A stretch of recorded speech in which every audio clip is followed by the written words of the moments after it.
Canal do Intercâmbio com Murilov e Beto Bihari, não vamos errar.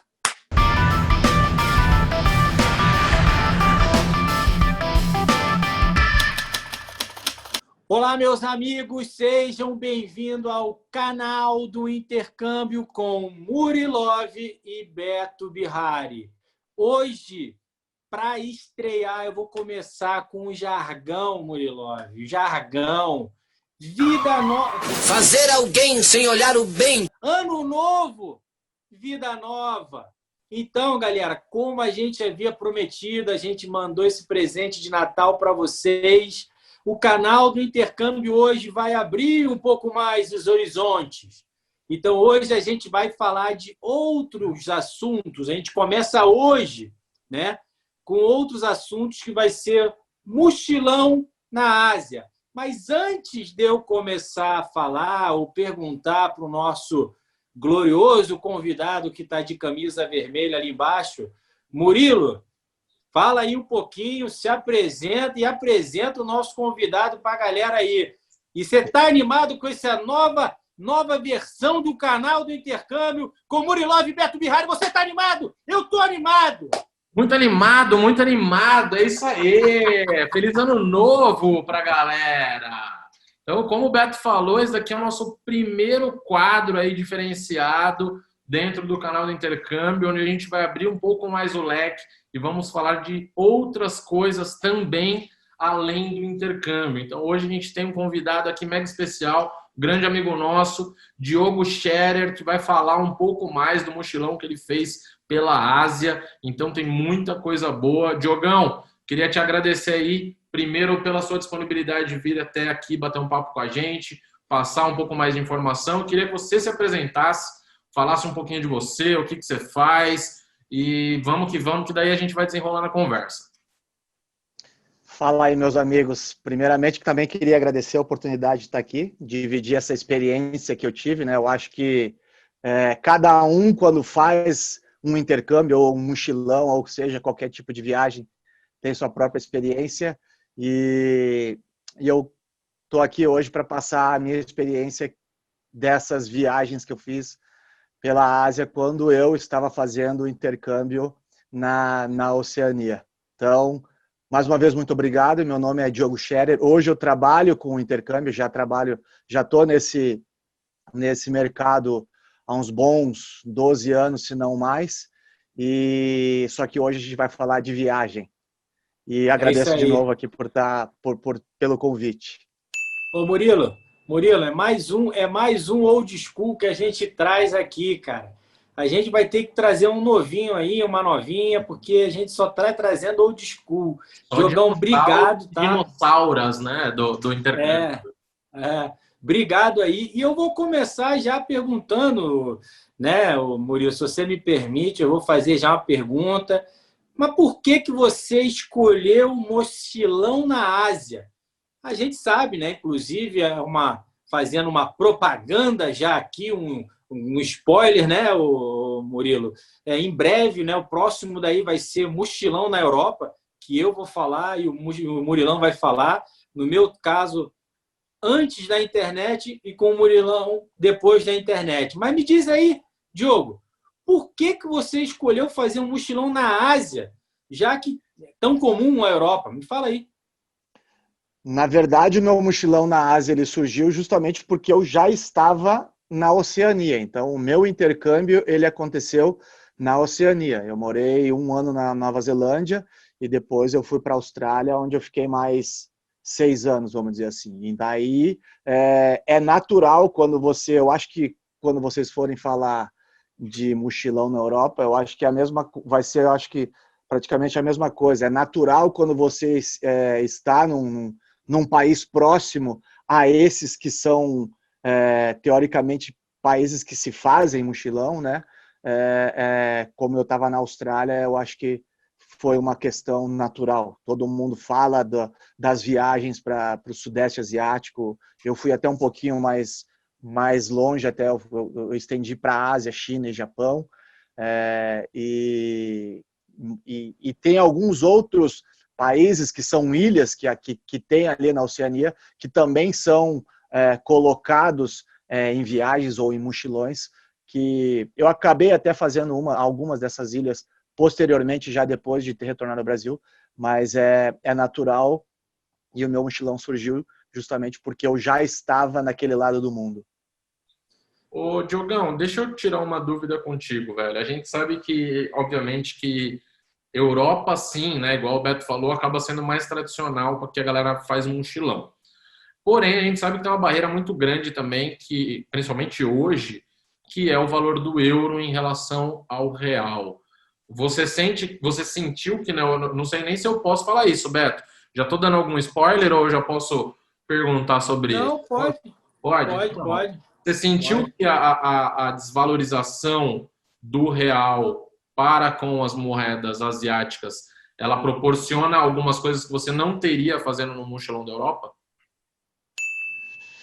Cara, eu vou te falar, eu nunca tive na Europa, é um continente que eu ainda não visitei, espero visitar.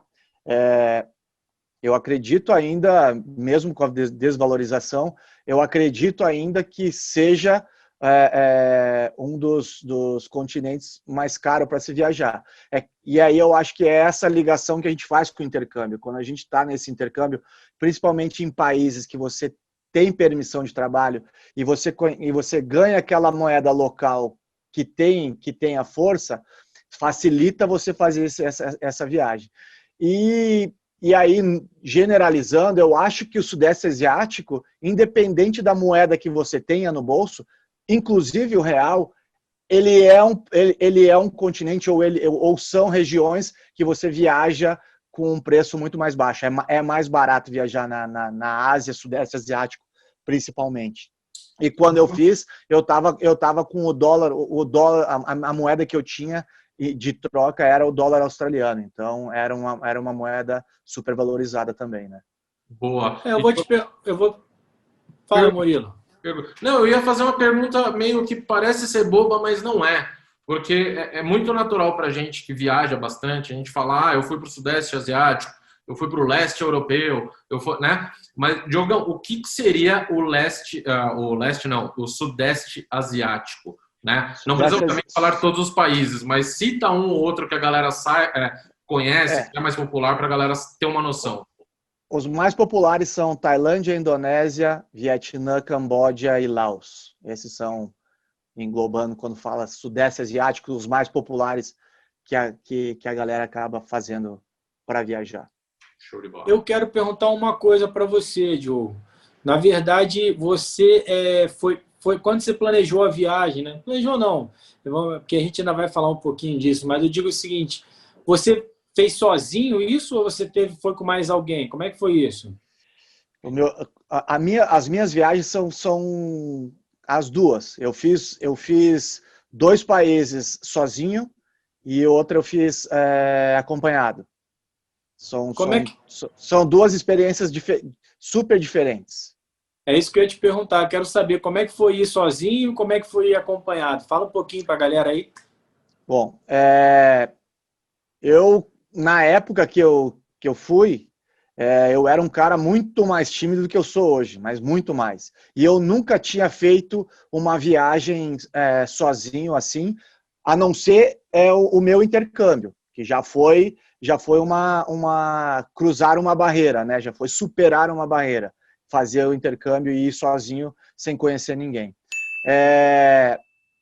E aí, só que era uma oportunidade que eu tive, eu queria conhecer esses países e conversando com algumas pessoas que já conheciam, essa vontade, principalmente de ir sozinho,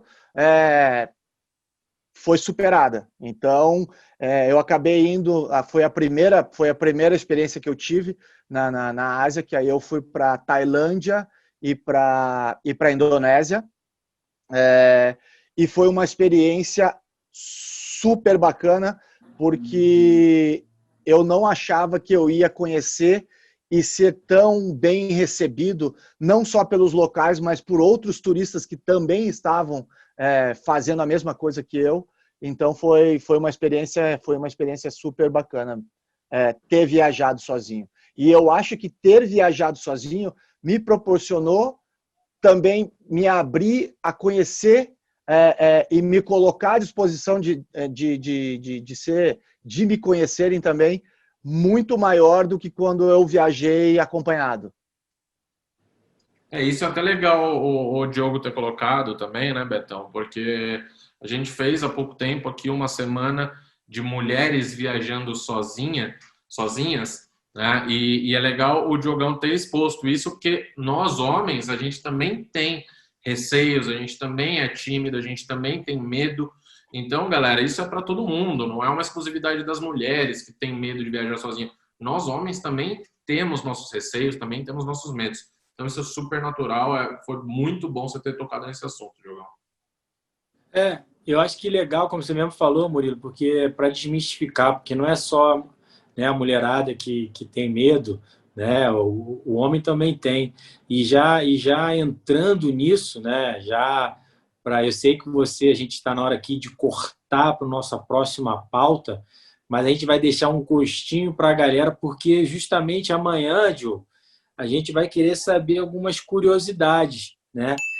Como foi esse teu planejamento, né? Entrando nessa questão também, né, dos medos, né? Porque assim, você ir para a Europa, quase todo mundo fala inglês, né? E você estava na Ásia, então eu acredito que você não fala nenhuma das línguas. Como é que foi se desenrolar esse negócio todo? Mas é hoje que ele vai contar ou é só amanhã, Murilo?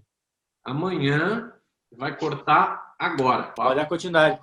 Então, e aí? E aí, Diogo, me fala aí, então, curiosidade, como é que foi teu planejamento, ir sozinho, ir com outras pessoas, língua, então, esse tipo de barreira, como é que foi tudo isso daí? A galera aí de casa quer saber. Legal. Bom, vamos começar pela primeira viagem, então. A primeira viagem que eu fiz sozinho, que foi Tailândia e Indonésia.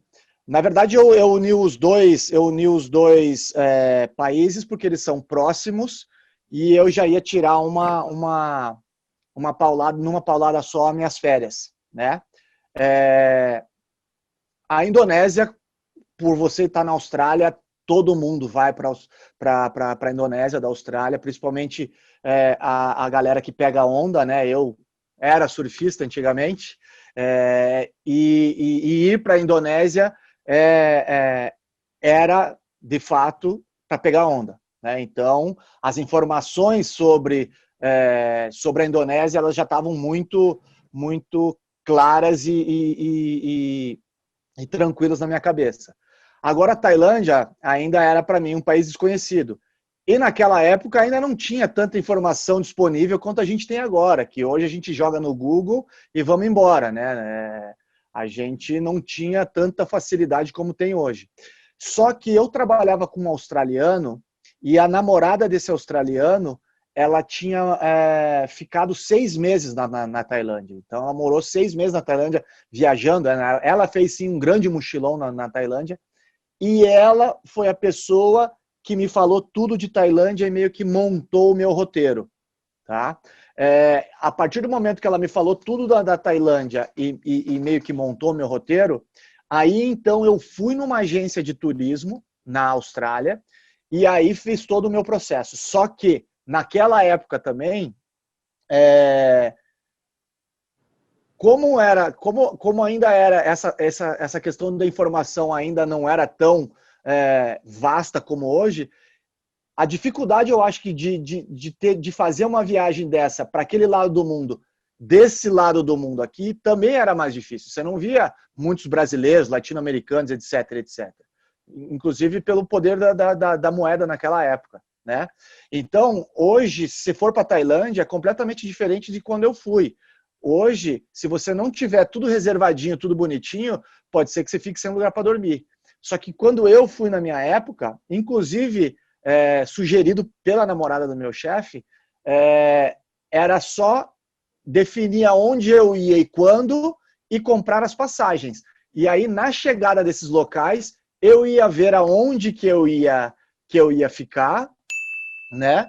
E aí definir os passeios que eu ia fazer para conhecer naquelas regiões. Então, o que acontece? Eu comprei a passagem de ida da Austrália para a Tailândia, da Tailândia para a Indonésia e da Indonésia de volta para a Austrália, né?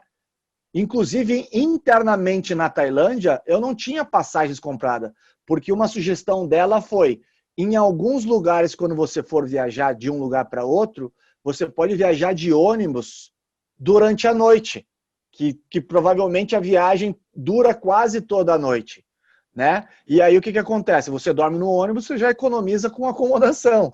E aí eu fui nessa. Então, eu defini os destinos, aonde eu queria ir na Tailândia, né? Na chegada eu tive um suporte. Na verdade, tinha um australiano que eu conheci através de um australiano que eu morava, que ele estava morando em Bangkok, dando aula de inglês. Ele era professor de inglês em Bangkok. Então, quando eu cheguei em Bangkok, eu já fui direto para a casa dele, né?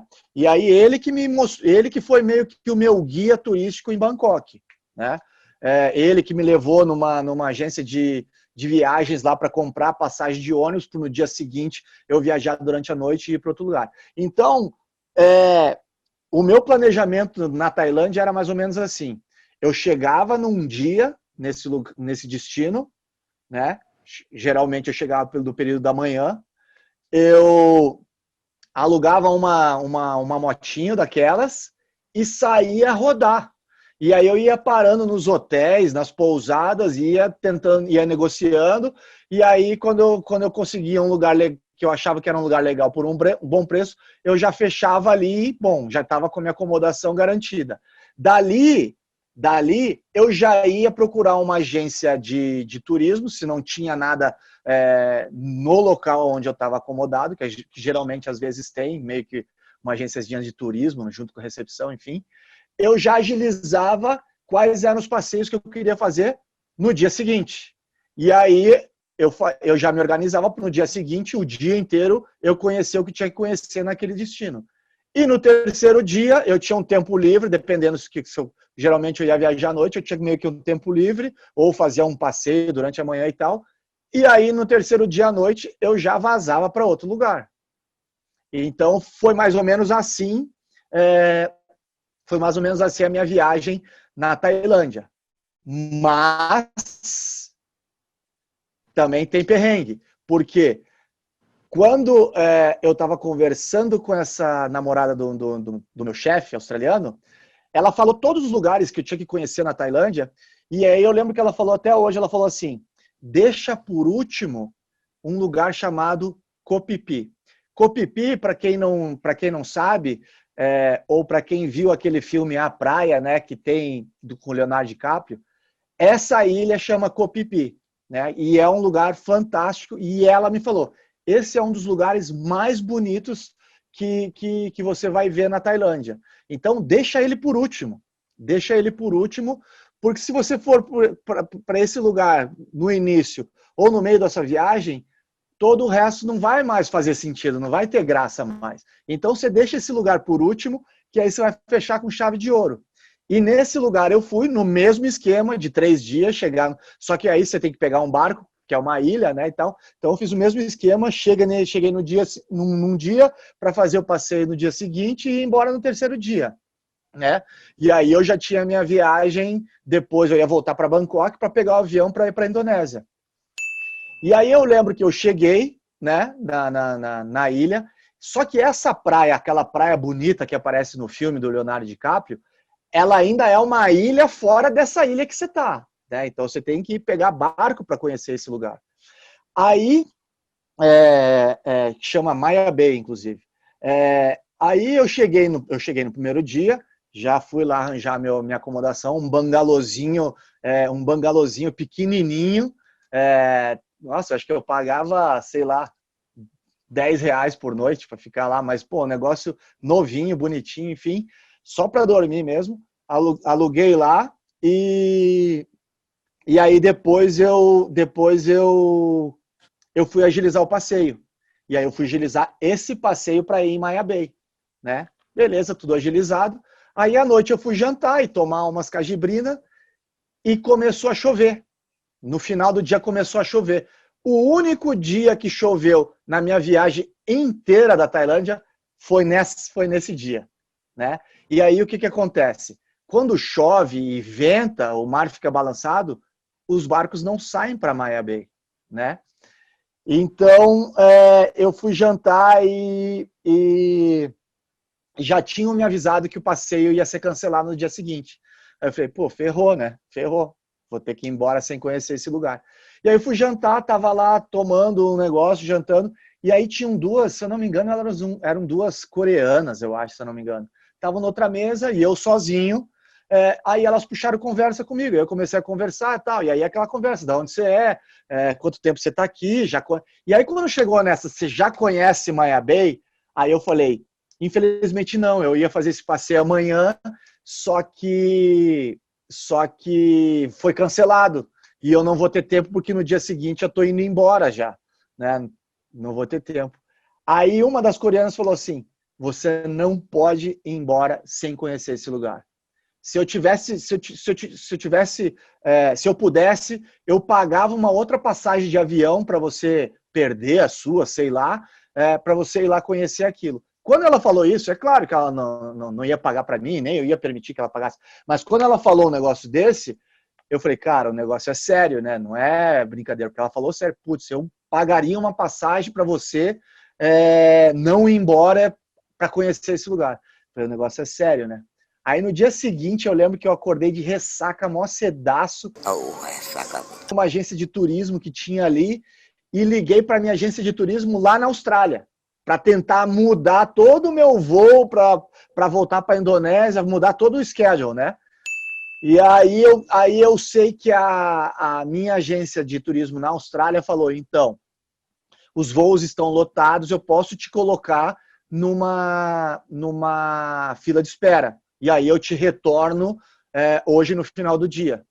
Falei, tudo bem. Aí fui curtir meu dia, né? Tava meio chovendo e tal, mas fui curtir, dar um rolê ali na ilha. E aí no final do dia eu voltei lá e me comuniquei com a minha agência de novo. Aí ela falou assim, então, o negócio é o seguinte, não tem vaga mesmo, a única vaga que eu consegui é para daqui 7 dias. Eu lembro que nessa ilha eu fiquei 10 dias. Daqui 7 dias. Aí a decisão é tua. Aí eu consigo mudar tudo. Aí eu falei, quer saber? Vai, muda. Então eu peguei e comi um pedaço, ou seja, 7 dias da minha viagem da Indonésia, eu comi ela para poder conhecer Maya Bay. Aí eu fiquei 10 dias nesse lugar que é maravilhoso, que é Koh Phi Phi. Aí, só que é uma ilha pequenininha, não tem carro, não tem nada. E aí, é uma questão que quando você fica em lugares pequenos assim por muito tempo, você consegue se conectar mais com os locais. Então você passa a ser conhecido, porque você vai sempre nos mesmos lugares. Então chega uma hora que os caras já te conhecem já. Então foi muito maneiro também, por esse motivo. E Diogão, você percebeu isso que você está falando? Foi da primeira vez que você foi? Que deve fazer o quê? Uns 10 anos isso? Eu fui para Tailândia em 2006 ou 2007. Ah, então faz mais ainda. Mas você reparou isso também nessa última viagem que você fez para a Ásia, que foi esse ano ou ano passado, não foi?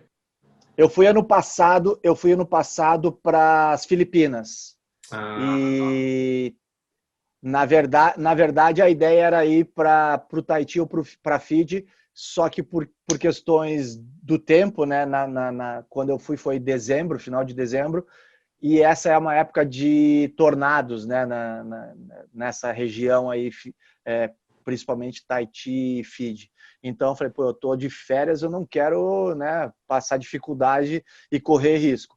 E aí a escolha seria, inicialmente, seria a Tailândia de novo. Falei, pô, então eu já conheço a Tailândia, vou para a Tailândia lá e vou ficar numa praia daquelas bonitas que eu conheço e vou ficar largado lá curtindo, né? Só que aí conversando com algumas outras pessoas e pesquisando, me falaram das Filipinas. Eles falaram, pô, já foi para as Filipinas? Filipinas é um lugar tão bonito quanto a Tailândia e sem essa muvuca que hoje tem na Tailândia, porque já se tornou um lugar muito popular, principalmente para os asiáticos, japonês, chinês, de férias vão para esses lugares. E as Filipinas ainda não está tão descoberta quanto a Tailândia. já tá descoberta, mas ainda não tem essa muvuca que hoje...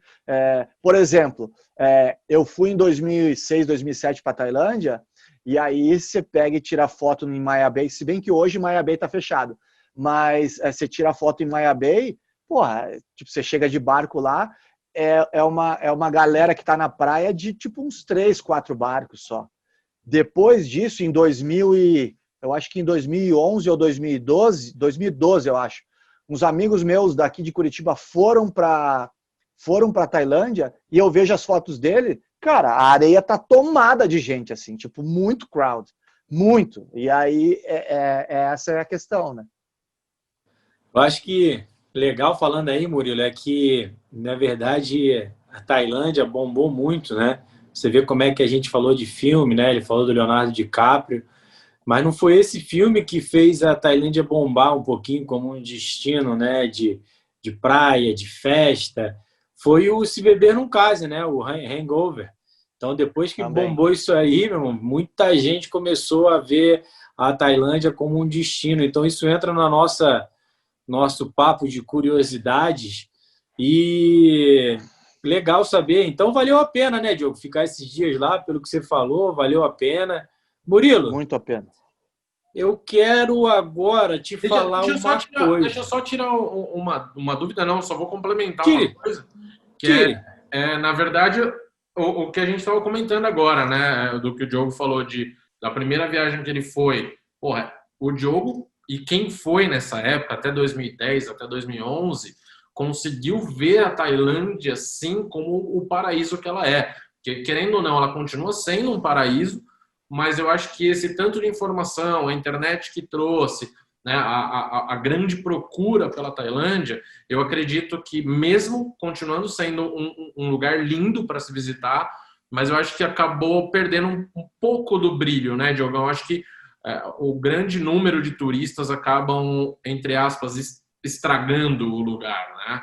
Eu acho que, obviamente, não é generalizando, mas a gente sabe que tem muita gente que, pô, é porca, não conserva os lugares, que vira muito turístico e acaba perdendo esse lance de tradição, esse lance que o Diogo falou de, né, pô, você fica conhecido, você ir numa ilha. Hoje não tem mais, porque hoje tudo é turismo. Tailândia vive de turismo. A gente sabe que hoje, durante a pandemia, a Tailândia, né, tá passando maus bocados ali, porque grande parte do país vive realmente do turismo. Então, acho que tenham em consciência e tenham na consciência de vocês isso, gente. Vão viajar, preservem o lugar que vocês estão viajando, porque outras pessoas dependem disso, e o próprio país e a própria natureza, que é o foco principal da Tailândia, eles precisam disso. Então, fica aqui a minha crítica a esses vândalos viajantes que só acabam com os destinos. Tanto que Maya Bay tá fechada, né? Hoje, se você for para Pipi, hoje, se acontecesse isso, eu não teria nem o passeio, porque não pode. Fecharam a praia justamente para que a natureza consiga se regenerar, exatamente, porque foi destruído. Sim. Ô, Rafa, por favor, Rafa, colocar o selo aqui de utilidade pública Murilov. Aqui, tá? Depois dessas belas palavras, selo de utilidade pública Murilov. Murilo, posso propor um desafio para o Diogo? Mas só amanhã. Tem que ficar ligado aqui, hein? Amanhã tem desafio, galera. Até amanhã, hein? Falou! Qual é esse desafio? A gente vai entrar agora nas curiosidades. Então é o seguinte, a gente teve gente aqui que quebrou dente, teve que refazer a carcaça. Teve gente que comprou o carro do Batman, ficou conhecido como o carro do Batman na cidade. Teve gente que teve piriri, entendeu? E não conseguia achar o banheiro. Teve gente que pulou para mergulhar com golfinho, com medo de golfinho, entendeu? Será que o Diogo tem uma história tão boa quanto essas aí, Murilo? O que tu acha? Eu desafio, hein? Eu acho que ele tem, mas eu vou desafiar. Mas eu só acho que você errou numa coisa. Isso não entra em curiosidades, entra em perrengues, né? Não, isso aí foi curiosidades e perrengues. Ah, então curiosidades e perrengues. Não, na verdade não, é causos. Vocês estão com tempo aí? Vocês estão com tempo? A gente sempre tem tempo. É porque, então, até aqui, a minha viagem, só para a gente resumir aqui para o pessoal que está acompanhando a gente, o meu mochilão da Ásia ele foi dividido em duas partes. Uma eu viajei sozinho e outra eu viajei acompanhado. Então, o todo, juntando as duas, eu viajei para Tailândia, Indonésia, depois eu fui Japão, China. Japão eu fui para Tóquio e Kyoto. E aí, China, eu fui para Xangai e Beijing. Depois, eu fui para, na mesma viagem da China, eu fui para Vietnã. E aí, Laos e Camboja. Então, tem história aí, hein? Conta uma pra gente aí que você Eu acha vou que vai ser começar, engraçado. eu vou começar com um perrengue. Aí a gente vamos numa ordem cronológica, então. O primeiro perrengue foi na minha primeira viagem, sozinho, indo para a Tailândia. Tá? Então, na minha ida para a Tailândia, lembra quando eu falei que eu peguei todas as informações com a namorada do meu chefe e aí comprei as passagens e fiz meio que um bate-papo com uma agência de turismo na Austrália, né? E aí, a minha passagem da Austrália até chegar em Bangkok, na Tailândia, ela saía de Sydney, ia para Jakarta, na Indonésia. Aí, eu tinha que dormir em Jakarta. No dia seguinte, cedo, eu pegava um voo para Singapura, onde eu tinha uma conexão para ir para Bangkok, na Tailândia, né? E nessa pernoite que eu tinha que fazer em Jakarta, olha isso, essa noite que eu tinha que fazer, a agência de turismo me ofereceu uma acomodação.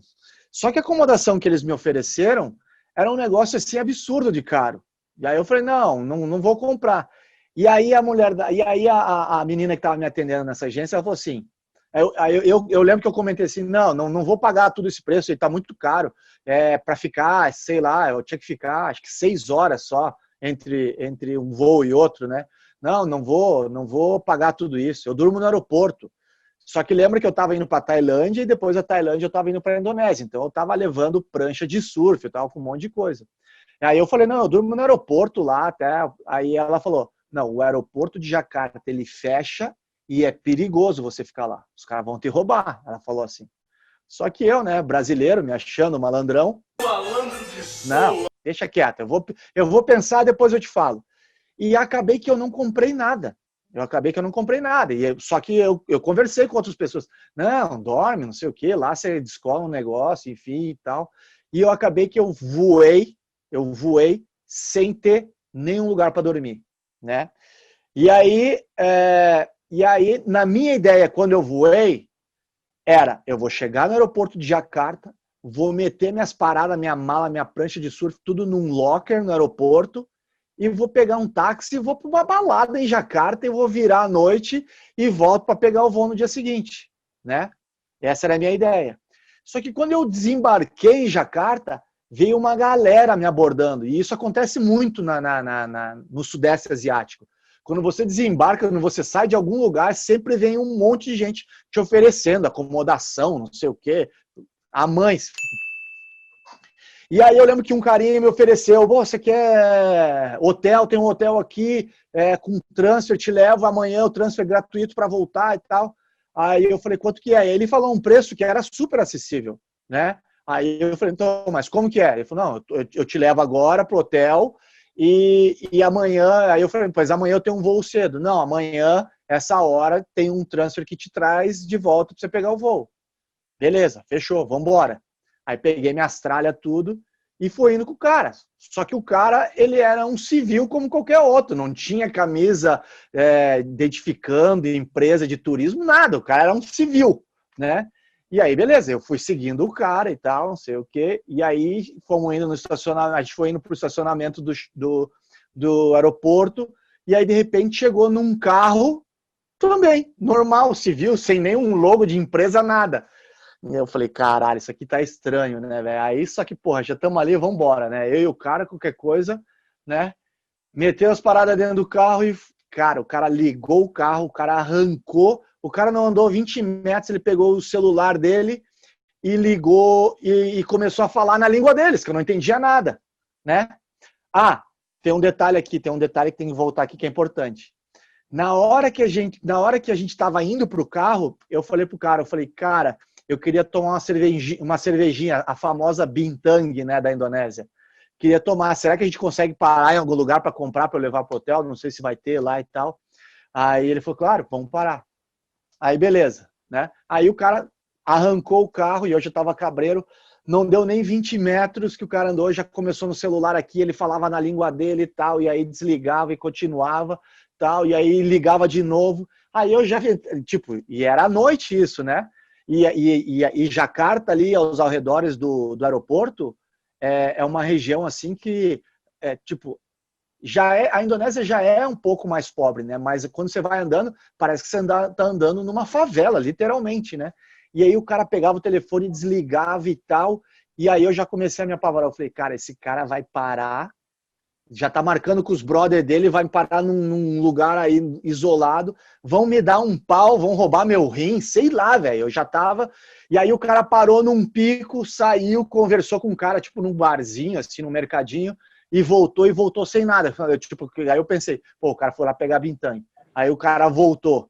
Aí falou, não tem Bintang. Aí o cara, juro, o cara parou, sei lá, uns 3, 4 lugares e ele conversava com alguém e voltava pro carro e nada. E eu naquele lugar que parecia uma favela. Aí no último lugar que ele parou, que ele voltou sem nada, eu falei, meu, agora eu vou falar pro cara que não precisa mais Bintang e tal. E aí quando eu fui falar, o cara embicou o carro assim, bum, era o hotel.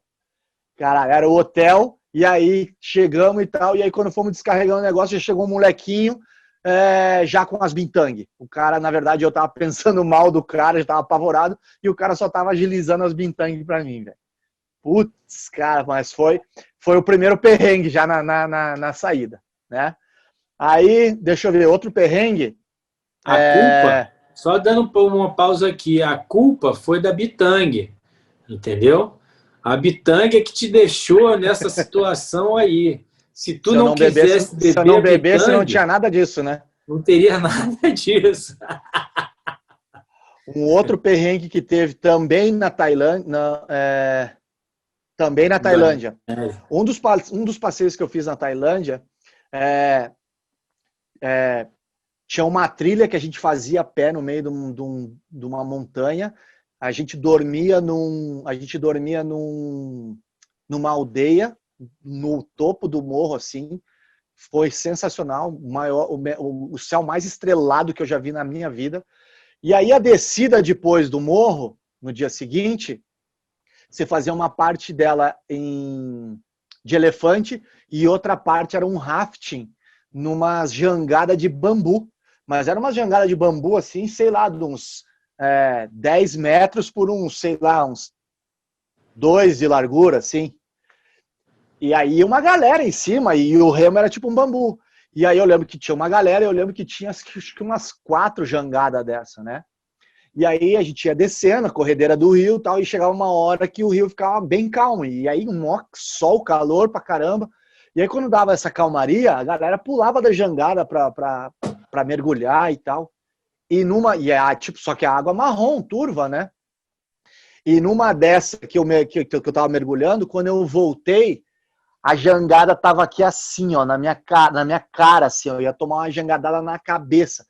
Aí eu abaixei, né, de reflexo. Só que quando eu abaixei, eu não cheguei a pegar ar tipo, né, para mergulhar. Foi do reflexo para não tomar a jangada na cabeça. E aí, só que eu não peguei ar. E aí, quando eu fui voltar, que eu fui fazendo assim pra lateral da jangada, tinham juntado 3 jangadas, uma do lado da outra. E eu fui e tipo, na minha cabeça já era para ter acabado. E aí fui emendando numa jangada. Cara, juro, eu já tava ficando sem ar. Sabe quando você toma um caldo que você... E aí, de repente, eu saí no último, assim, na última jangada, assim, sem ar já, assim. Tipo, falei, caralho, eu quase morri. Água turva, velho. A galera tudo se divertindo, gritando. Eu ia morrer, os caras não iam nem perceber que eu tinha morrido, cara. Os caras iam ver meu corpo boiando lá embaixo, só, eu acho. Eu falei, nossa, esse foi um outro perrengue. Ô, Diogão, Voltando um pouco na história do cara lá que te pegou, taxista, que não era taxista, etc. A gente sabe que, tipo, as leis nesses países da Ásia, elas são bem rígidas. Você não ficou com um cagaço de colocarem alguma coisa na tua mala, alguma merda do tipo, igual essas histórias que a gente sabe que acontecem lá pra Indonésia, pra Tailândia? Então, o desembarque em Jacarta foi tranquilo, tá? Mas quando eu fui para Bali mesmo, quando eu fui para Bali, porque em Jacarta eu desembarquei, eu fui na esteira, eu peguei minhas coisas e eu saí do aeroporto. Bali que é mais punk, porque Bali, quando você chega, o aeroporto é pequenininho, quando você chega em Bali, já tem uns carinhas que já colam nas tuas paradas, entendeu? E não só o perigo de colocar uma coisa na tua mala, esses caras cobram também. Você tá achando que o cara tá te ajudando, o cara tem perigo de colocar um negócio na tua mala, mas depois você sai lá e o cara vai te cobrar. E aí o cara cobra quanto ele quiser, porque você não negociou nada com ele. Mas eu já estava esperto disso, porque já tinha um monte de amigo meu que tinha ido para Bali e já tinha me alertado sobre isso. Então, isso eu já estava esperto nessa questão aí, né? Vamos lá, temos tempo, né? A história mais legal ainda nem veio. Bom, essas eu acho que foram as histórias que aconteceram na Tailândia. Indonésia, deixa eu ver se teve alguma história na Indonésia. A Indonésia, principalmente Bali, onde eu estava, um povo, cara, muito, mas muito amigável, muito. E aí eu lembro que lá nos bangalôs onde a gente ficou, tinha um carinha lá que, lá na Indonésia eu não aluguei motinho, né? E tinha um carinha lá que era ali da pousada, que eu dava uma grana para ele e ele me levava de motinho nos picos que eu queria ir, né? E eu lembro que naquela época eu tinha uma camiseta que eu tinha comprado, acho que na CIA, se eu não me engano, na CIA, e essa camiseta ela tinha o litoral de São Paulo atrás, assim, com os picos de surf do litoral paulista, né? E aí o cara curtiu a minha camiseta, cara, uma camiseta velha. E esse moleque curtiu minha camiseta e tal, e aí, o que é isso? Aí eu falei, pô, são os picos de surf lá do estado de São Paulo, no Brasil, não sei o que, e o cara curtiu.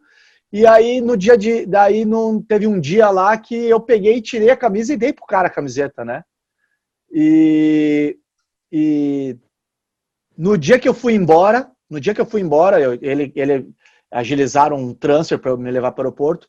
Antes de eu ir embora, eu tava despedindo da galera lá, que a gente fez amizade lá, a galera que tava nos bangalô lá, a galera que pegava onda, né? Despedindo, chegou esse moleque, cara, com uma camiseta 0 bala, assim, no plástico, tipo, pra me dar de presente, assim, como se fosse um exchange. Pô, isso aí, pra mim, foi marcante, assim, porque é um cara que, tipo, porra, o que o cara pagou naquela camiseta ali, pra ele é um valor, né, não é tão simples assim, né. Mas o cara foi lá e, porra, aí o cara falou, pô, porque lá tem muito isso na Indonésia. Eu não voltei mais para a Indonésia, mas principalmente essa galera que mora na Austrália, os australianos ali, enfim, que a galera pega onda, até brasileiros e tal, a galera vai fazer temporada. Então é aquele negócio, tipo, você volta lá, tipo, já vira meio que local, entendeu? Tanto que quando eu fui embora, o cara falou, pô, te espero na próxima temporada aí e tal. Tem muito isso nesses picos que você fica para pegar onda lá na Indonésia. Aí, deixa eu ver. Eu acho que para não tomar tanto tempo de vocês, eu tenho história aqui para a gente ficar aqui até amanhã. Mas a história mais legal aconteceu na China. Na China, eu estava em Xangai. Tá? Tava em Xangai, a gente estava num hostel em Xangai. Essa viagem que eu fiz acompanhado era com uma ex-namorada minha, ela era formada em turismo aqui no Brasil, e essa viagem, ela que fez todo o roteiro, ela fez tudo, ela que pesquisou passagem, acomodação, ela fez tudo, tá? E na China, em Xangai, cara, a China, quando a gente fala de comunicação, vocês me perguntaram anteriormente, né? Já me perguntaram isso, sobre as dificuldades da língua. A gente fala inglês, principalmente esses países do Sudeste Asiático, não é a primeira língua inglesa, mas como o turismo é muito forte, eles conseguem se comunicar em inglês. Às vezes com um pouquinho de dificuldade, mas você consegue se comunicar, entender e se fazer entendido, né? Mas na China foi complicado. Cara, a China acho que foi o primeiro lugar que eu senti dificuldade de comunicação, tá? Porque o que a gente costuma dizer? Porra, quando você não consegue se comunicar verbalmente, você faz a língua dos sinais, né? Você vai, aponta, sei lá e tal. Mas na China foi complicado. Tanto que, quando a gente chegou na China, a gente voou do Japão direto para a China. Quando a gente chegou na China, a gente chegou em Xangai, na China, aeroporto internacional, não pegamos qualquer táxi, a gente entrou na fila do táxi lá, sei lá, que era um táxi mais especial. E aí, quando a gente chegou no nosso táxi, o motorista veio, a gente mostrou o endereço para ele, só que o que acontece? Na China, a escrita deles é diferente, né, da nossa. As letrinhas lá deles é diferente. E a gente mostrou a nossa letra e mostrou o endereço. E aí o cara saiu dirigindo esse táxi, mesma coisa que o lá de Jacarta. O cara andava uns 20, 50 metros, o cara parava o carro e o cara virava e falava com a gente em chinês, em mandarim. E a gente não entendia nada, a gente falava em inglês com ele, né? Aí o cara andava mais um pouco, parava, e aí o cara voltava e falava. Aí, cara, chegou uma... E aí não tava rolando comunicação, né? E aí, tipo, chegou uma hora que o cara fazia esse sinal aqui. A gente falou, meu, a gente não tem telefone, né? Aí ele apontava pro nosso negócio, tava o endereço ali, né? A sorte é que a gente tinha o telefone do nosso hostel. Aí ele pegou e sacou um celular do bolso, a gente ligou pro nosso hostel, e aí a recepcionista do nosso hostel falou com o motorista na língua deles e falou aonde que a gente tinha que ir. Foi porque aí a gente chegou. Isso era 1h da manhã, velho. Imagine o cara falar assim, meu, não entendo o que vocês falam, desça do meu táxi. Pô, estamos ferrados, né? Mas a história que eu queria contar, então, aí nessa dificuldade de comunicação.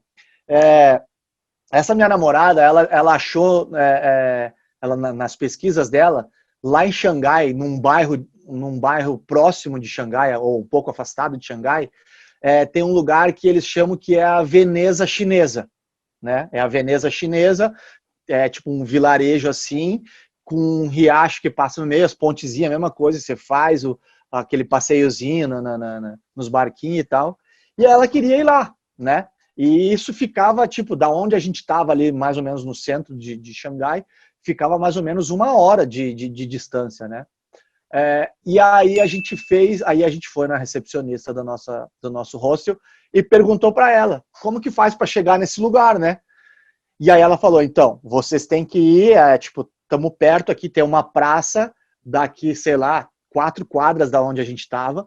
Nessa praça, você vai pegar um ônibus de linha, você vai pegar um ônibus de linha, né? Ou seja, só local dentro do ônibus, vai pegar um ônibus de linha.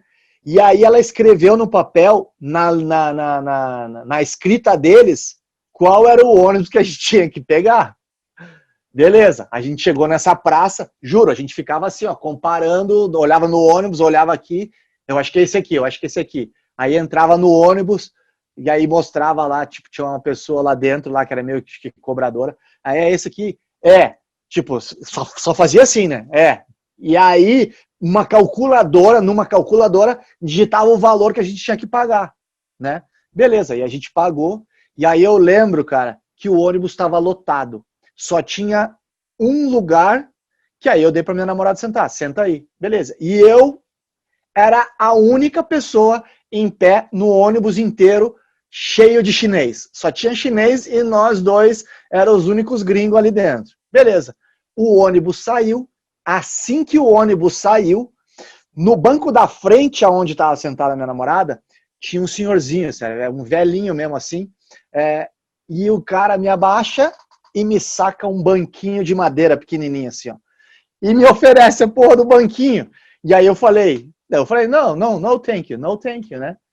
E aí o cara ficava insistindo. E a minha namorada falou assim, é falta de educação não aceitar. Aí eu peguei, juro, eu peguei aquele banquinho, eu botei no chão e sentei no banquinho, cara, no meio do ônibus. Cara, o ônibus estava em silêncio. Mas foi eu sentar no banquinho, caralho, o ônibus começou a gargalhada, neguinho falava do lado da frente com o outro lado de trás, virou uma zona o ônibus, cara. Cara, eu tenho até hoje essa foto, assim, aí depois, tipo, começou a sair gente, e aí eu sentei do lado da minha mãe, ela tirou uma foto, tem uma foto segurando o banquinho, assim, aí eu devolvi o banquinho no final, quando a gente chegou no destino, né? Eu devolvi o banquinho. Eu tentei tirar uma foto com o senhorzinho, mas aí ele não quis, estava tímido. E aí até minha namorada falou: não insiste, não quer. Aí eu devolvi o banquinho. Cara, mas essa história foi que era um negócio que a gente tava no meio dos locais, cara. A gente era diferente ali, velho. E aí, pô, os caras. A galera tentou socializar com vocês, Diogão, ou eles são mais fechados lá na China? Na China são fechados justamente porque ele não consegue essa comunicação. Ele não consegue se comunicar. Tanto que várias vezes quando... Isso é uma grande diferença que eu vi do Japão e da China. No Japão, quando você estava meio perdido, que você ia pedir... quando você ia pedir informação, cara, o japonês, ele, mesmo não conseguindo se comunicar em inglês, ele tentava te ajudar de alguma forma. E algumas vezes a gente chegava no Japão indo para algum templo ou algum negócio, algum museu, alguma coisa que a gente ia visitar, e às vezes até a gente parava para pedir informação, tipo num prédio comercial, assim, com um guardinha e tal, o cara já sacava um mapinha. Por que acontece? Muito deve acontecer, o cara deve perguntar para ele direto aquilo ali, entendeu? O cara já tinha o cara já sacava então um cara muito solícito, no Japão sempre muito solícito. E na China, como eles não conseguem se comunicar, a gente às vezes chegava, fazia o approach, né, a aproximação, para pedir a informação, e aí os caras viam que a gente estava falando inglês, os caras viravam as costas e bum, se mandavam, corriam, sumiam no mapa. Então, a China, comunicação e alimentação foi um pouco difícil.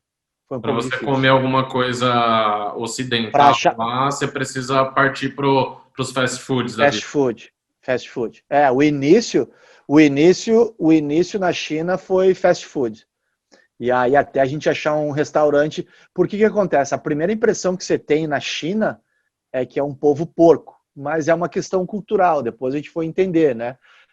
Mas, tipo, gospem toda hora. Não interessa se é na rua, num lugar aberto, num lugar fechado. Eu lembro que a gente entrava num shopping 5 estrelas lá, com Louis Vuitton, só essas Prada, só essas lojas top. A gente ia num shopping assim, ia no banheiro, às vezes, tipo, você tá a 2 passos da porta do banheiro, você não entra, já sente aquele cheiro, assim, já. Então, é bem complicado. Na China, assim, é impactante. E aí você vai nos lugares assim, que você olha assim na nossa concepção e fala, pô, isso aqui, se tivesse uma inspeção sanitária aqui, isso aqui não passava no Brasil. Então, você fica muito cabreiro de comer em alguns lugares, entendeu? Então, até a gente achar um restaurante chinês lá que fosse da nossa, entendeu? Aqui dá para entrar, aqui uma melhor qualidade, tal, tá limpinho e tal, foi um pouco difícil. E aí a gente comia nesses KFC da vida, McDonald's. O pior McDonald's que eu comi foi no Japão. É mesmo? Por quê? Não sei, sem gosto, para mim não curti. O pior McDonald's. E no Vietnã não tem fast food. Não vi no Vietnã, não vi nenhum dessas marcas americanas de fast food. Que loucura.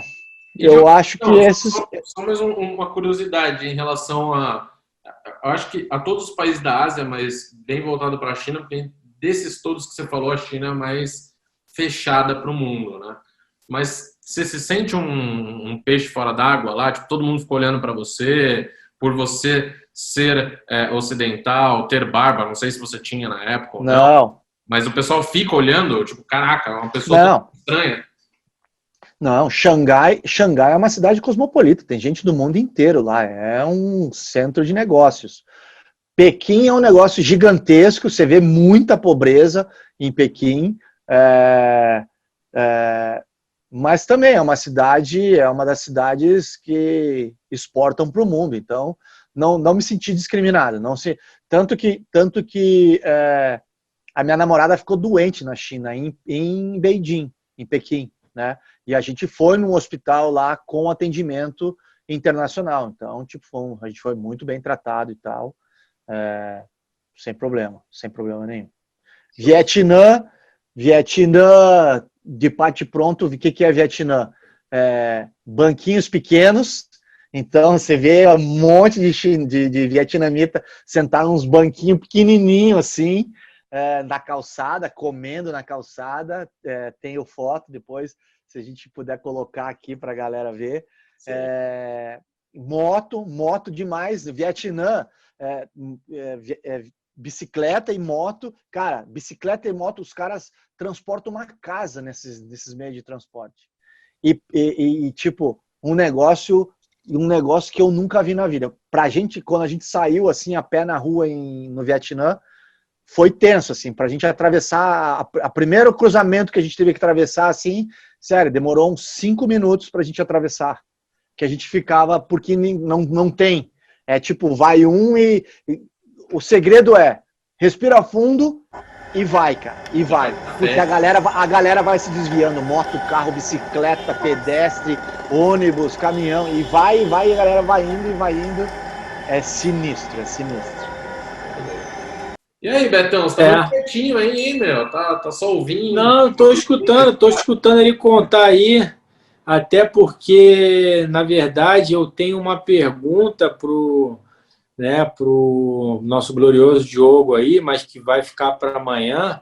Mas, Diogo, deixa eu te perguntar uma coisa. Você, quando fez faculdade, você estudou filosofia?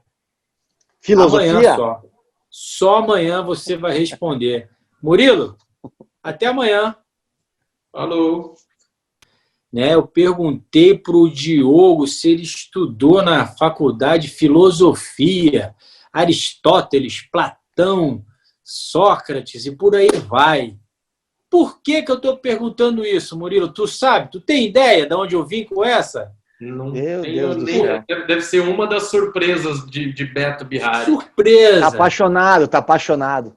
Diogo, além disso, além de todos nós estarmos apaixonados por um outro alguém, né? Então, assim, eu quero saber de você. Nesse momento é hora de filosofar. Por isso que eu perguntei se você estudou e se você conhecia esse pessoal. Agora é a sua hora de recomendar para a galera aí, né, que quer fazer um mochilão. Qual é a sua recomendação? Então, dá uma filosofada, bota para fora o seu sentimento e diz para a galera aí o que eles têm que fazer, se eles querem, o que isso cresceu na tua vida aí, como pessoal, profissional. E fica aí uma dica para a galera que quer fazer um mochilão na Ásia. Vamos lá, então. Lá naquele tempo, lá atrás, eu também sou mergulhador, sou dive master. E muitas das minhas viagens, quando eu planejava lá atrás, eu sempre tentava conciliar essas viagens com o mergulho, né? E de todos esses destinos aí, quando aquela namorada que eu tive lá, que fez a nossa viagem, a segunda parte do mochilão, vamos dizer assim, né? Quando ela colocou Japão, filosofando aqui, como você me pediu, quando ela colocou Japão, na minha cabeça, na hora, assim, eu falei, caraca, meu, o que eu vou fazer no Japão, né? E eu vou te falar, cara, que o Japão, dessa viagem toda aí, foi um dos highlights, foi um dos lugares que eu curti muito, assim, e que se eu soubesse que ia ser assim e não tivesse colocado no roteiro, eu teria ficado frustrado. Eu acho que viajar, colocando um pouco até intercâmbio, que a gente já fez intercâmbio, e o canal aqui é do intercâmbio também, eu acho que tanto o intercâmbio quanto viajar trazem para a gente, eu acho que intercâmbio, inclusive, é muito mais do que aprender uma nova língua. Intercâmbio traz essa maturidade, traz essa questão que a viagem também traz, que você conhece novas culturas, gastronomias, você conhece gente de outros lugares, não só os locais. Então, eu acho que isso acrescenta muito. E quando você vai conhecer lugares novos, e quando você vai numa questão dessa de mochilão, porque o mochilão você não está entrando já, um motorista te pega no aeroporto, ou você não está com um guia turístico, você está fazendo um negócio mais independente. Então, eu acho que nessa questão você sai um pouco da tua zona de conforto e, na minha opinião, Diogo, eu acho que sempre quando você sai da sua zona de conforto, você dá um step up, né, na tua vida, seja pessoal ou profissional. Sempre quando você sai da tua zona de conforto, você agrega alguma coisa na tua vida. E eu acho que isso que é o intercâmbio e viagens, principalmente com mochilão, agregam. Por isso que elas agregam, porque você está indo para um lugar desconhecido, você está saindo um pouco da zona de conforto, você está aberto, às vezes, a passar por esses perrengues, e aí eu acho que isso é o que é o grande válido, se eu puder filosofar aqui como você mesmo me pediu. Isso aí. E Obrigado. tem que eu acho legal também de falar, né, Diogão e Beto, que quem curte essa vibe de mochilão, principalmente o mochilão raiz, né, a gente sabe que hoje, querendo ou não, tem muito mochilão gourmet, né? Então, mas esse mochilão raiz de Ásia, seja ele de Ásia, de Europa e etc., você tem que se torna, querendo ou não, aquele período da sua vida, seja ele uma semana ou um mês, você acaba virando um minimalista, né? Você aprende a conviver com menos. Ai, que burro, dá 0 pra ele. Pelo amor de Deus, não é que eu falar menos. Doeu aqui, cara. Não, doeu aqui em mim, velho. Nossa, não sei de onde saiu isso. Você vive com menos coisas materiais, mas o retorno que você tem, né, de conhecimento, tudo isso que o Diogo falou, de troca de cultura, de aprender novas coisas, né? Pô, comida nova, lugares novos, jeitos novos de viver, e isso acaba sendo muito maior do que mesmo uma viagem de luxo, que também tem os seus valores, são coisas totalmente diferentes, mas você acaba aflorando aí um lado mais roots, né, Diogão? Querendo ou não, você acaba trazendo esse lance mais natureza, esse lance mais, pô, vou ser aberto a conhecer outras pessoas. Tem esse lance que tem muita gente que tem medo, justamente por isso que a gente já comentou em outros vídeos dessa semana, que pô, vou viajar sozinho, vou ficar sozinho. Gente, quem vai fazer mochilão nunca fica sozinho. Você sempre vai sair para tomar uma birita, vai conhecer ali, igual o Diogo conheceu as coreanas, ou vai conhecer gente de outro lugar. Sempre vai ter companhia quando você está fazendo mochilão. Eu queria fazer, já que você... parcela de filosofia. Eu queria fazer um adendo aqui, já que você falou nessas questões materiais e luxo também. Isso, provavelmente muita gente tem essa informação, mas principalmente o Sudeste Asiático, eu quando fiz mochilão, eu era estudante na época, enfim, e queria viver nessa vibe, essa minha viagem, tá? Mas o Sudeste Asiático, para quem gosta de luxo, é o lugar que você consegue ter luxo também com preço super acessível, para não dizer barato. Tanto que, como eu falei na China, que aquela minha namorada ficou doente, depois da China a gente foi para o Vietnã. E aí ela estava se recuperando ainda, que ela teve uma infecção muito forte na garganta. E aí a gente já estava com... A viagem era toda para ficar hospedada em hostel, né? E a gente optou para ficar no primeiro lugar lá em Hanoi. A gente optou para ficar no primeiro lugar que a gente foi para o Vietnã, para ir para um hotel. Desculpa, a gente ficou um dia só de chegada e no dia seguinte a gente foi para uma cidade do litoral, que a gente ia pegar uma acomodação, a gente não tinha, exato. E aí porque ela estava se recuperando, a gente preferiu ficar num resort. E eu lembro que a gente pagou tipo $20 por pessoa. E o quarto era do tamanho do meu apartamento, assim, tinha tudo. E a gente dava um passo do quarto, estava na piscina, dava o segundo passo, estava na praia. Café da manhã, praticamente tudo que você possa imaginar tinha no café da manhã.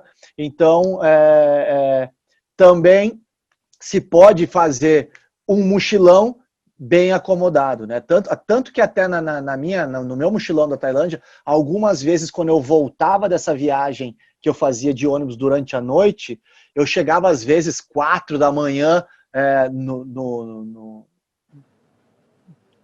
em Bangkok, né? Às vezes eu tinha que voltar para Bangkok para ir para outro lugar, e aí eu tinha que esperar um tempo, e aí às vezes eu pegava e negociava para dormir num quarto de hotel lá por algumas horas, enfim, e tomar um banho quente, porque o banho é sempre gelado no Sudeste Asiático. Se você quiser um banho quente ou ar-condicionado, você vai ter que pagar um pouco mais, né? Então, são essas questões de luxo.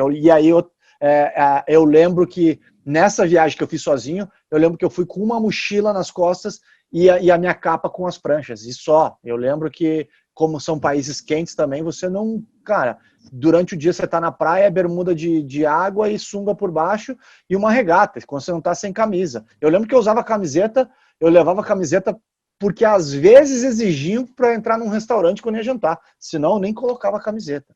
E ano passado mesmo, como eu comentei que eu fui para as Filipinas, aí já não sou mais estudante, né?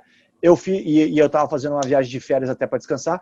Eu optei para ficar em lugares um pouco melhores, né? Não em hostel nem bangalô, mas mesmo assim eu estava sozinho e estava, de uma certa forma, fazendo um mochilão, porque eu saía rodando e saía conhecendo gente e lugares. Então, o Sudeste Asiático proporciona isso. Você consegue fazer essa interação e aí você escolhe qual tipo de acomodação. Se você quiser ficar num pouco melhor, você vai pagar um pouco mais caro, que ainda é barato. Ou senão você fica num pouco pior, que vai ser tipo praticamente de graça, né?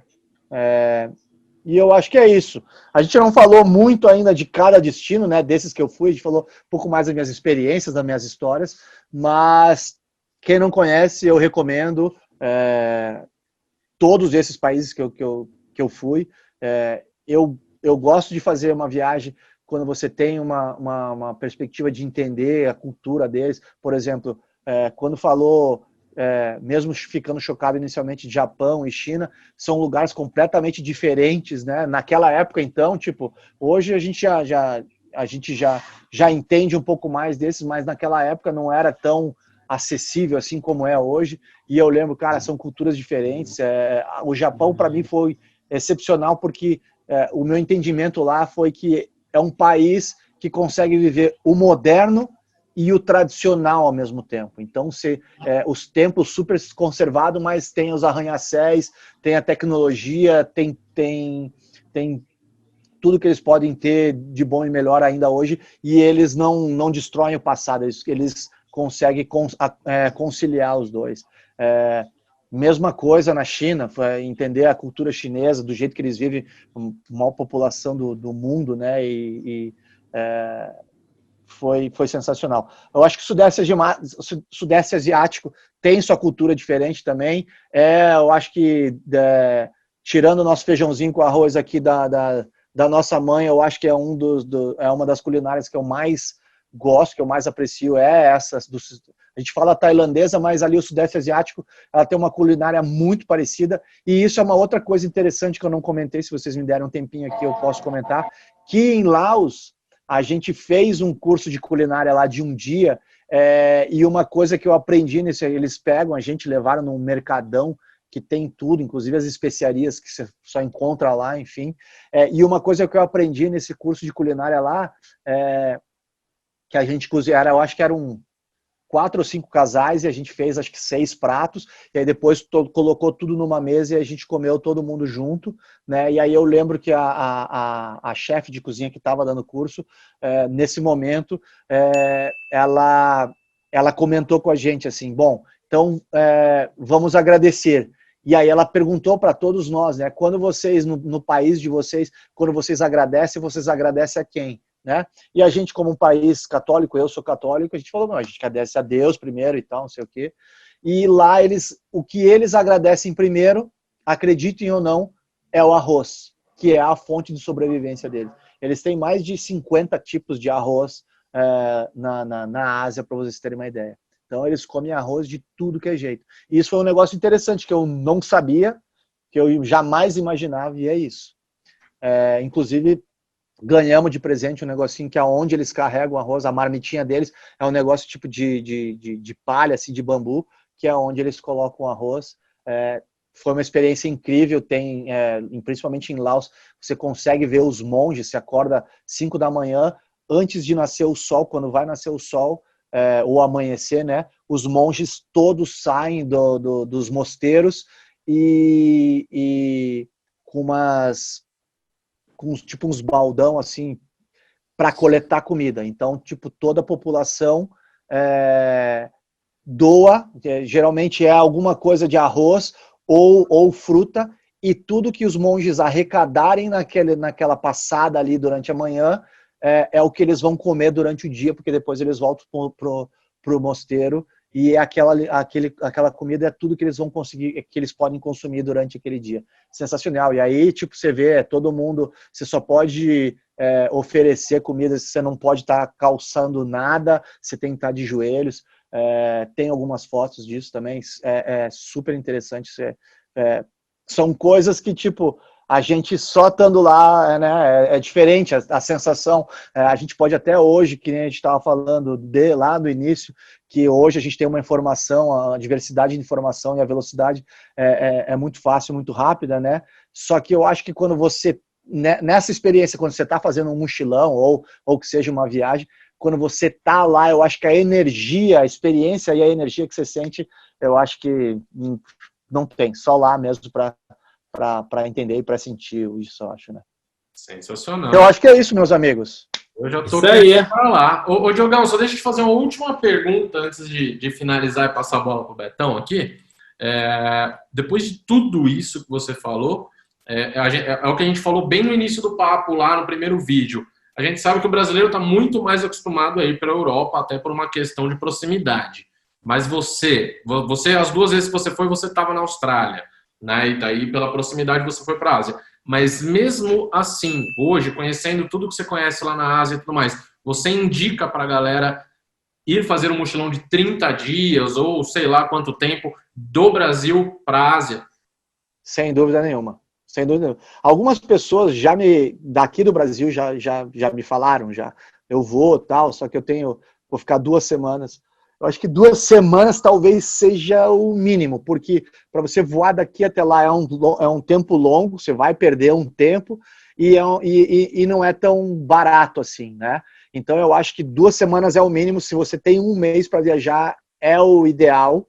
Eu acho que aí você consegue curtir mais e conhecer melhor. Mas indico com certeza absoluta. Essa viagem que a gente fez aí, tirando a primeira que eu fiz sozinho, Tailândia e Indonésia, eu fiz em 40 dias. E a segunda que a gente fez, esses vários países, né? A gente também fez em 45 dias. Então, em 45 dias, a gente conheceu 2 lugares no Japão, 2 lugares na China, conhecemos 4 lugares no Vietnã, conhecemos um lugar em Laos e um lugar em Camboja. Tipo, eu acho que, aqui colocando mais uma ressalva aqui também desses mochilões, né? Muralha da China, um negócio que você vai lá e também a energia, você fala, cara, como é que os caras construíram isso aqui? Isso aqui dá para ver do espaço, né? Como é que os caras construíram isso aqui com a informação e tecnologia que os caras tinham naquela época, né? Tanto em Camboja, a gente foi num lugar lá, num templo, chama Siem Reap. É um negócio que nunca terminaram. Se você quiser conhecer o templo inteiro, é um tour de 5 dias. Pra você ter uma ideia. É um negócio imenso que é só pedras, ruínas de pedra. Você fala assim, caraca, como que os caras construíram isso aqui naquela época, né? Aí você fica imaginando, são situações assim que fala, cara, e hoje a gente tem tudo isso, né? E a gente às vezes reclama para ir ali comprar o pão na esquina. Mas é verdade. O que você ia falar, Betão? Você tá se coçando aí? Na verdade, vão ter 3 coisas aqui, porque eu vou meio que finalizar um pouquinho aqui. Primeiramente, parabenizar o Diogo, né? Eu acho que a gente hoje vai bater o recorde de tempo, tá? Hoje a gente achou que ia, toda vez a gente fala. Podemos marcar outra, porque tem história ainda, se vocês quiserem. Tem história. E aí eu já vou falar alguma coisa. Esse ano, como a gente já está falando de 2021, em breve o canal do Intercâmbio com Murilov e Beto Bihari vai estar com patrocinadores. Então, galera, por favor, se quiser mandar eu, Murilo e o Diogo, vai como o guia turístico, a gente vai, feliz da vida, eu acho que o Diogo vai novamente, então a gente teria o maior prazer em fazer, em divulgar, porque eu nunca fiz e eu tenho vontade de fazer também, né? E já falando também, já deixando uma deixa aí antes do Murilov finalizar o dia de hoje, próximo capítulo vai ser desse canal do intercâmbio, que vai ter um pouquinho diferente, a gente vai sair um pouquinho da essência do intercâmbio, mas mantém a essência das viagens. A gente vai falar de mochilão na Europa. Vai ser eu e o Murilo, eu com a época pré-histórica, mesozoica, e o Murilo com a época pós-internet. Então, acho que vai ser muito legal. Diogo, você está convidado a assistir também, porque eu sei que você não foi para a Europa, então, se também quiserem os nossos patrocinadores bancar a nossa ida para a Europa, a gente te leva junto também de brinde, entendeu? Mas é isso aí. Obrigado. Murilo, agora é a tua vez de você fazer aquele jabazinho final, né? E agradecer a galera aí. Vai com tudo, meu velho, que é tua. Bom, antes de qualquer coisa, antes de finalizar o vídeo aqui, Diogão, eu queria agradecer você aí novamente por estar aqui com a gente. Foi um papo, porra, ótimo, excelente. É essa vibe que a gente quer realmente esse ano para o nosso canal. Bate-papo, como se a gente estivesse num bar. Se Deus quiser, aí, o ano que vem a gente vai conseguir fazer esses vídeos presenciais, tomando uma cervejinha, num ambiente mais descontraído. E antes de finalizar, eu queria deixar esse tempo final aí para você se despedir da galera, para vocês colocar as suas palavras finais aí, incentivar a galera a viajar. Fica à vontade, irmão. Queria agradecer primeiro o convite de novo, né? Muito legal estar aqui com vocês e compartilhar minha experiência. Como eu falei, foi só um pouquinho, tem história para contar. E é justamente por isso que eu acho que além de você crescer como pessoa, como a gente comentou anteriormente, de você sair da tua zona de conforto, essa história para contar também é válido quando você faz uma viagem. Isso é uma coisa que não tem preço, ninguém paga. Eu lembro que quando eu fiz o meu intercâmbio, que me proporcionou fazer essas viagens, naquela época, quando as pessoas faziam intercâmbio, a galera pensava, não, eu vou para os Estados Unidos, vou fazer uma grana, voltar e comprar imóvel, terreno, não sei o quê, e vou me aposentar. E quando eu fui fazer o meu intercâmbio, era esse o meu pensamento. Só que quando eu cheguei lá e comecei a descobrir muitas outras coisas, e que esse intercâmbio podia me proporcionar a essas viagens e essas experiências, eu voltei com nenhum centavo no bolso, mais experiência, e eu acho que crescimento que ninguém paga se eu tivesse juntado dinheiro e comprado um terreninho ou apartamento para me aposentar. Então, gente, viagem, façam um intercâmbio. E os patrocinadores, se quiserem, a gente está aqui de guia. Estamos todos disponíveis aqui para os nossos patrocinadores. E finalizando, mais uma fala, né, do nosso filósofo Diogo, né, que hoje finalizou o nosso vídeo com suas palavras bonitas e belas. E agora, já falando de bonitas e belas, eu vou passar para esse homem maravilhoso, que é o Murilov, e ele vai finalizar da melhor forma possível esse super especial, esse primeiro episódio super especial. Diogo, você está na história do canal, do programa aqui. Enfim, sinta-se muito querido, ser uma pessoa especial para todos nós. Mais um old school. Murilov, é contigo, meu velho.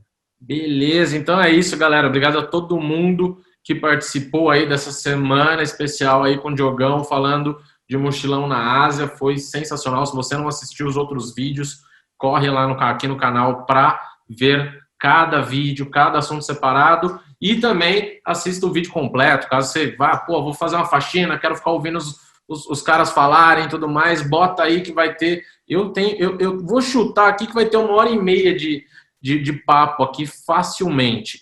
Então, gente, muito obrigado novamente. Diogão, obrigado. Betão, tamo junto sempre. Galera, não esqueça de se inscrever, de deixar seu like, deixar um comentário aí. E logo, logo vai ter vídeo novo, mochilão na Europa. Vamos trazer bastante conteúdo bacana. e também algumas coisas fora de viagem, tá? Só para vocês saberem. Vai ter gente que vai falar de coisa totalmente diferente de viagem aqui nesse canal. Então, não perca e siga a gente. Canal do Intercâmbio com Murilov e Beto Bihari. Falou!